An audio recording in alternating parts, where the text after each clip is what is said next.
Hey there, beer tubers, and welcome back to another episode of Maxwell Starr's Beer Review. Tonight we're going to take a look at a beer that was brought back to me from Nova Scotia, a beer that originates from Britain and was given to me by none other than the Fuzz. Thank you, Fuzz, for sending me this one, which is Boddington's Pub Ale, a famous British pub beer, 4.7% ABV, smooth and creamy, well known around the world. Boddington's Pub Ale in British pubs, Boddington's unique pale gold ale, is served by the traditional hand-pulled method, which produces a distinctive creamy head, smooth body, and little gassiness. The ingenious draft flow system means that you can now enjoy the same creamy head and fresh taste of Boddington's Pub Ale from a can. For best results, serve cold but not ice cold at 5 degrees Celsius. Carefully open cans and pour contents in the glass. Wait for head to settle on a perfect glass of Boddington's Pub Ale and then enjoy the smooth taste. Yes, as warning, this can contains a pressurized insert. Do not tamper, even when empty. So, I'm going to take a wild guess, and also judging by the clack-clack sound on the can here, this has got a widget in it, like the Guinness cans, or Kilkenny, or Belhaven Best. This is one that we can't get here, obviously, in New Brunswick. It's one that I've heard much of and I've seen reviews of, but it's another one that I've been kind of wanting to try myself. And if I were to write another bucket list, I would actually include this one on it. But hey, guess what? I don't have to ask for it anymore because Fuzz is nice enough to bring it back for me from Nova Scotia. So thank you. Anyway, I'm going to crack the top off of this one and see what I think. Now, because this is a 440 milliliter glass, and 440 milliliter beer, and one of the ones with a widget in it, I'm going to presume that it's going to fill up the exact same way as a Guinness. So I'm going to use one of my Guinness glasses for this task, and I'll pop the top. Number 4 has a chance to fizz up. Pour it gently into the glass.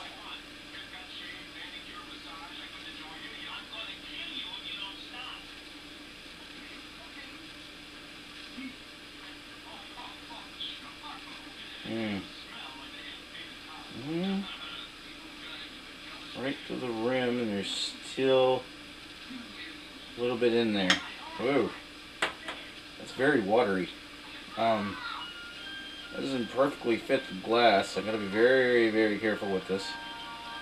Now, it looks like your standard run-of-the-mill macro beer, maybe a little bit darker with a slightly darker than golden body appearance, and then definitely filtered. But you can definitely tell it's got the nitrous widget in it by the way that the head is settling. It looks like it's settling exactly like a Kilkenny or a Guinness would. However, it looks like it's very watery, and it does perhaps little head retention other than the fact that it's got very, very minuscule bubbles. And it looks like it's forming a headline right around here. It may rise slightly than that. But yeah, it's like a brassy yellow appearance. Slightly golden. The white's kind of like linen white. Much brighter than like a Kilkenny or a Guinness. But other than that, it looks like a really nice beer and looks like something I might really enjoy. Cool. Let's give it a taste. Or give it a smell. Kind of what I come to expect from a beer like this. Maybe a hint of like a sweet malt smell, as well as head in my mustache. Almost nothing at all. Maybe like a tiny bit of a toffee or a red fruit. I'm not making much out of this at all. It also doesn't help that I'm recovering from a cold. I'm getting more of this in my mustache. I'm just going to say, I'm not getting any smell off of this. It's very little. There might be something there, but I'm not able to get much off of this at all. Let's give it a taste.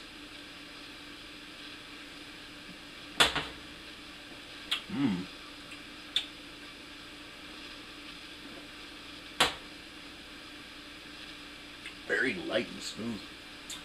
Very creamy.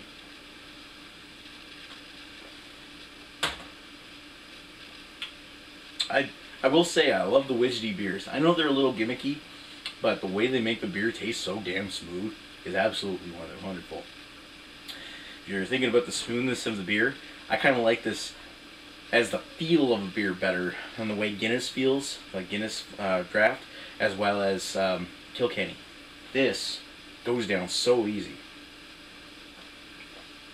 But it doesn't have a huge taste either. There's like a little bit of like a malt sweetness. A little bit of a caramel sweet toffee.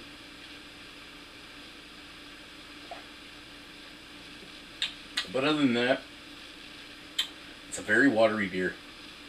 It doesn't really finish very dry. But I can definitely see its appeal, where it's just a beer that you can have passed to you that you can chug. This is really damn sessionable. And it has a very, very mild pale ale or mild bitter, kind of like a mild sweetness in it that kind of makes it appealing. But for the most part, this is like a macro beer done with a widget. No corn, but just a plain, bland beer made with a widget. Overall, though, it's not bad. I'm going to sit down with this one for a second, and I'll be right back with some thoughts. Here.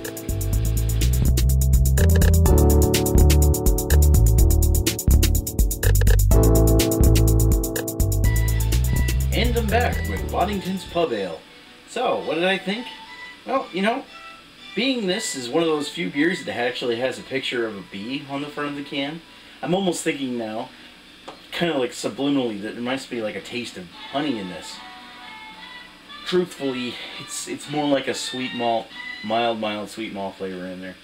Overall, it's good. I like it, but it's not absolutely fantastic.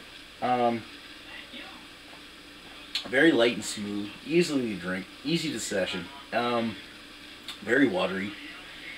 It's got perhaps a little bit more flavor than I was expecting. As it warms up a bit, I'm getting more and more flavor out of it, and I'm starting to get a little touch of like a peppery, earthy bitterness in the very back, but it's also very faint.